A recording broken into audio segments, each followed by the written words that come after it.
Ruy Lopez opening, martial attack, modern variation, 12.d3 Bd6 13.re1. Balanced, neither player ever had an advantage. That game was pretty competitive. Both players had an amazing opening. It was an incredible middle game by both players. Although White played a great endgame, Black did even better. Sharp games are frequently the result of starting with the king's pawn, since it dominates the center and frees up the bishop and queen on the light squares. A typical answer is e5, which builds a position in the middle, controls d4, and frees up the queen and bishop on the dark square. The move nf3 advances the knight toward the center, engages the e5 piece in combat, and sets up a castle. nc6 defends the pawn on e5, advances the knight toward the center, and scans the d4 square. The Ruy Lopez opening develops the bishop to immediately attack the knight on c6, the lone defender of the e5 pawn. a6 forces the bishop must choose between exchanging and withdrawing. ba4 safely retreats the bishop while keeping pressure on the knight. nf6 attacks the undefended e4 pawn and develops the knight at the same time. Castling gets the king out of the center and prepares to develop the rook to e1. b7 develops the dark squared bishop and prepares to castle. 1 rupee centralizes the rook and protects the e4 pawn. b5 gains space on the queen side and forces the bishop to the b3 square. bb3 is forced, but the bishop is well placed because it attacks the f7 square. Castling gets the king out of the center and activates the rook. c3 prepares the d4 pawn push, opens up the c2 square for the bishop and allows the queen to develop on the queen side. The light squared bishop can advance and the e4 pawn is attacked when d5 invades the center. x5 captures the d5 pawn, attacks the knight on c6 and allows the e1 rook to attack the e5 pawn. nx d5 recaptures the d5 pawn and centralizes the knight. nx e5 captures the pawn and places the knight on a strong central square where it attacks the knight on c6 and the f7 pawn. nx e5 captures the knight on e5 and centralizes the knight where it attacks many important squares.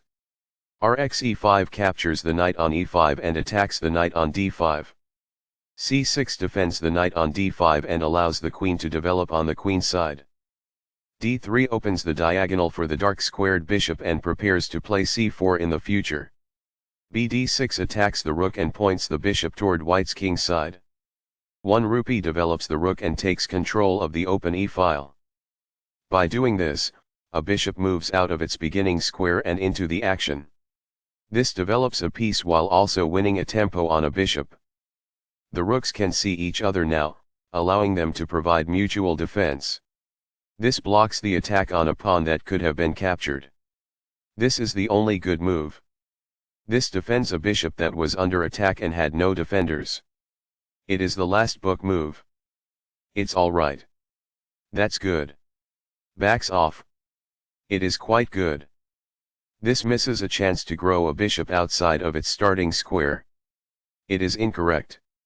This defends a bishop that was under attack and had no defenders. This threatens to reveal an attack on a queen. It is excellent. This offers to exchange pieces of equal value. This stops the opponent from being able to reveal an attack on a queen. It is best. This secures a pawn. That's good. Recaptures. It's compelled. It was a free pawn there. It is ideal. By growing a bishop from its initial square, this activates it. It is quite good. As a result, the bishop may now control more squares because it is in a better position. That's good. This forces the checking bishop to move away due to a pawn kick. It is good. The bishop is now on a square that is more secure. It is quite good. The rooks are linked by this, making it easier for them to work together in the future. It is quite good. This enables the adversary to win a tempo by posing a rook threat. It is incorrect. That's a decent move. That's good. There were worse maneuvers, but there were also much better ones. It is incorrect. When a rook retreats, this attack wins a tempo. That's good. This keeps the material balance in check with good commerce.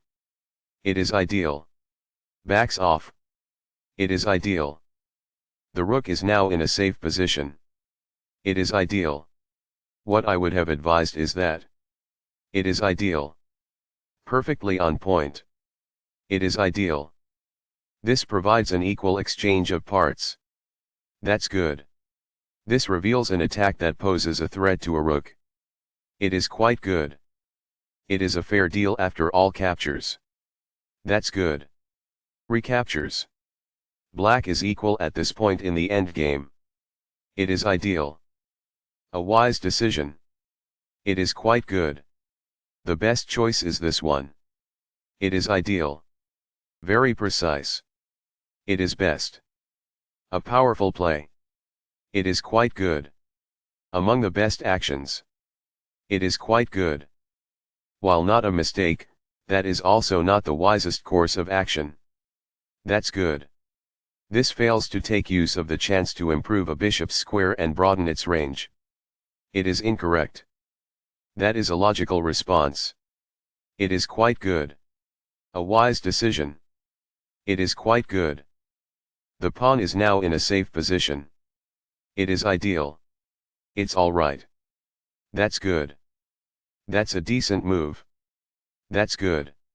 This moves the bishop to a more active square, making it gain scope. It is good. Balanced. Neither player ever had an advantage. That game was pretty competitive. Both players had an amazing opening. It was an incredible middle game by both players. Although White played a great endgame, Black did even better.